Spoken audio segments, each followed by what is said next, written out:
Hello' friend,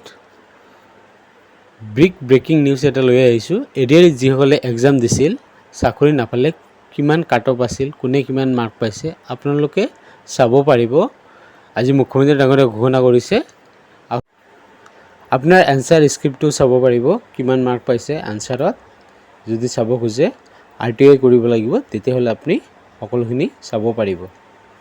আহকচোন মুখ্যমন্ত্ৰী কি উঠিলে তেওঁলোকে RTI জৰিয়তে পাব পাৰিব, কাট অফ নম্বৰো পাব, চব পাব।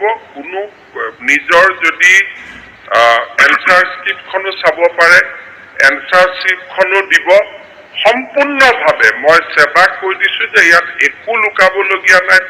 পাত্তা কোনোবাই এনচাৰ স্ক্ৰিপ্ট চাব খোজে এনচাৰ স্ক্ৰিপ্ট চাওক, কোনোবাই নম্বৰ চাব খোজে নম্বৰ চাওক। কি আপত্তি আছে? কোনো আপত্তি নাই। খালি এটা নিয়ম আছে যে RTI মাৰিব লাগে, যে মই অমুকৰ চাব খোজো, ইমানে। কোনে কিমান মাৰ্কছ পাইছে যদি ডিসপ্লে হৈ যায় তেনেহ'লে ভাল আছিল। এইটো মানে ট্ৰান্সপাৰেন্সি আৰু বাঢ়িব। কথা কিয় শুনি থাকে মানে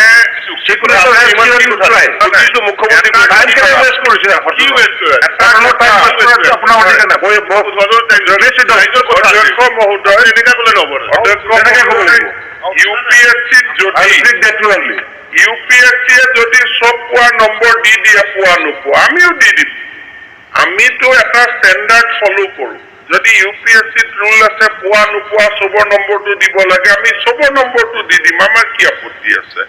আৰু আপোনালোকে প্ৰশ্ন সুধিলেওতো পাই যাব যে মোক চবৰ পোৱা নোপোৱা নম্বৰ দিয়ক।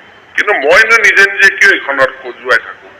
এইটোৱে কথা। গতিকে চাকৰি নোপোৱাৰ কেলেংকাৰী হ'ব আৰু পোৱাৰ কোনো কেলেংকাৰী নাই বুলি মই ভাবো। তথ্য থাকিলে আমি যি তদন্ত দিব লাগে দিম। বাকী 87,000 মানুহৰ অভিশাপ যোনে খাই থাকিব লাগে খাই থাকক।